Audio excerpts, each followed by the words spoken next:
Day 2, Reese's Senior Bowl. It's really starting to hit me that this is going to be one of the last times that we ever get to see this solid group of guys wear the Georgia G on their helmet. Yeah, and a lot of these guys are two-time champs, and you talk to them and you understand why. A lot of character in that room, Talking to Arian Smith, realizing how hard this guy's worked to come back from one injury after another. Obviously, he was often criticized. He knows that. It's humbled him. It's made him hungry. He's working really hard. You talk to a guy like Dan Jackson that walked on, waited, 2 or 3 years to even get on the field. And, he leaves a legacy and a leader. You didn't expect that. Smile Munden, obviously he's been through a lot, injuries, really overcame a lot to help lead the team this year, was playing his best football at the end. Ty Ingram Dawkins, he's just now budding, and you kind of wish you would have seen him blossom at Georgia, but it's going to happen in the league. That's why he's here. And Trevor Etienne, he kind of wanted to come back, but he really had to weigh that against his body. He's a 200-pound running back, and he's already played 3 years of ball in the SEC. So Trevor making a tough business decision to go. But to your point, yeah, these guys are all true Georgia Bulldogs. They're very proud of that, Kaylee.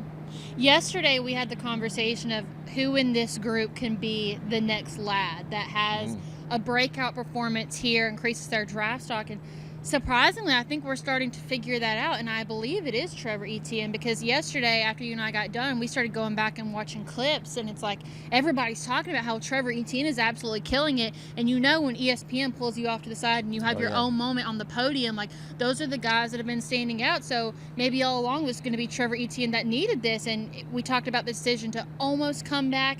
I do believe that it was in his best interest to not, because you had so many running backs that ended up deciding to stay in college for next year. So maybe this was the year where he just saw that the opportunities were better for him. But I think that he's creating more opportunities for himself this week. Well, he is, and he was coming back. He told his teammates and the coaches that. But, upon looking at it as a business decision instead of the heart, to your point, I think he realized the opportunity is now. What more could Trevor Etienne really prove to the NFL from a skill standpoint? Now, he wanted a complete season, and he wanted to get his degree, and I think he still plans on coming back and getting it at some point.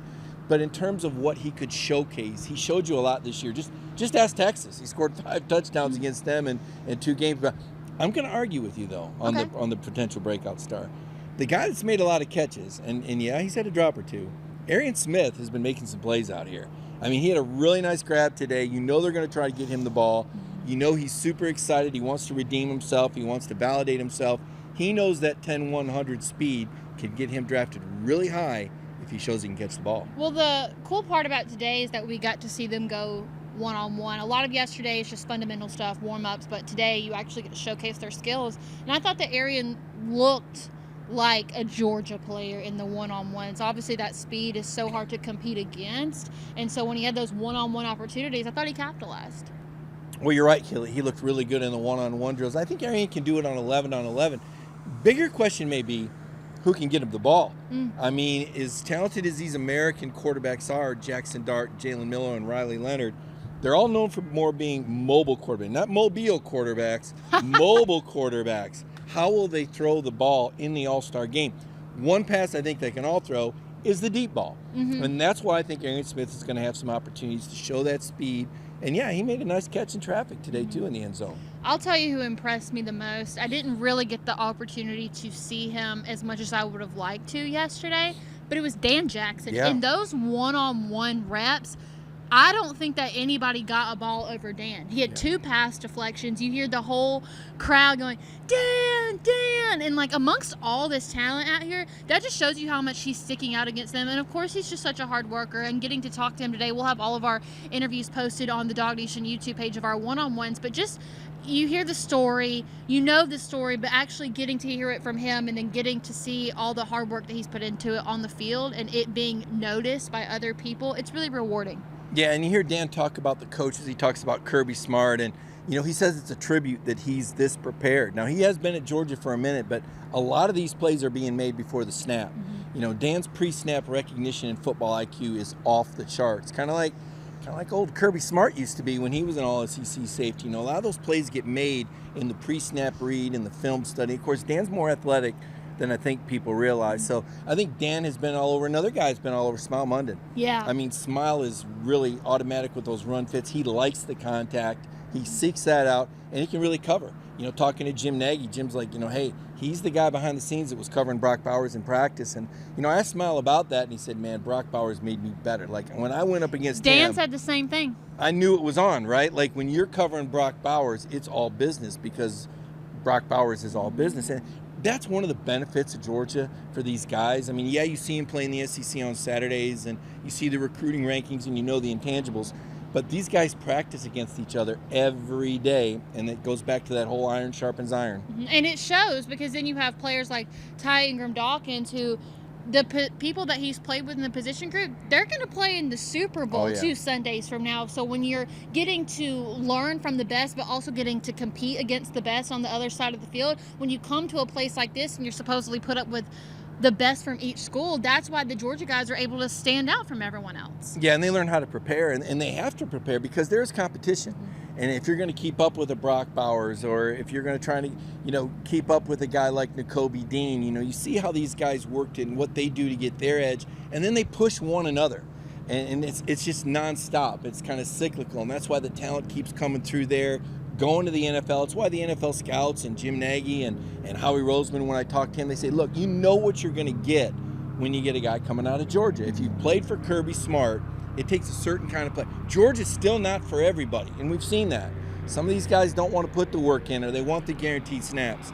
That's not going to happen at Georgia. There's not going to be any prima donnas, and so when the Georgia Dogs get drafted in the NFL, they come with a work ethic, and they come with a different level of physicality.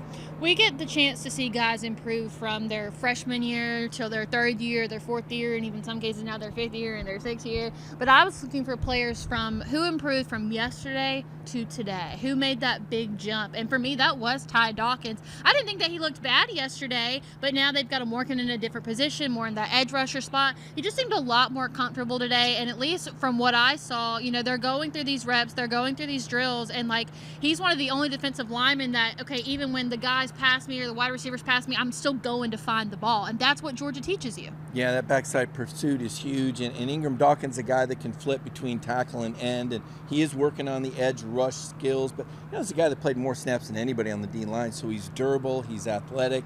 He's a guy whose name you're going to see continue to emerge in the NFL draft process. So you've talked to some people this week. What are you hearing from other media members or potentially scouts about what Georgia guys are standing out?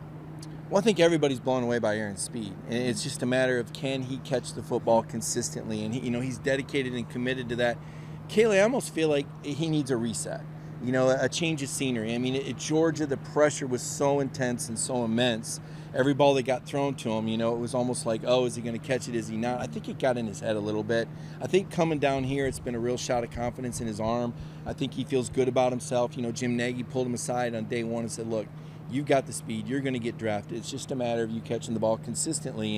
And that's Jug's work, and that's time. And Arian's committed to that. Like I said, he's a very humble kid. He works very hard. He attacks the blocking just like he does pass catching. And you don't always get that at the receiver position. So I think Arian is a guy who's helped himself out a lot this week. And you said it yourself, Dan Jackson.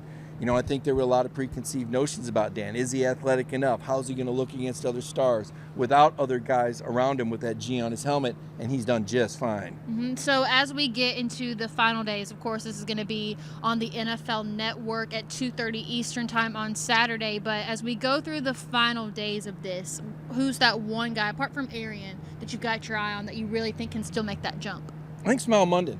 I think Smile has, you watch him out there and he has the look, he has the instinct, he's got the pursuit. He hasn't had the big hit because you can't really do that. I mean, you can kind of do the bump and wrap thing. But I think in the game, I think you're going to see Smile Munden unload. I think you're going to see some really nice plays from him. I wouldn't be surprised, if he got as close to a sack as they'll let him get.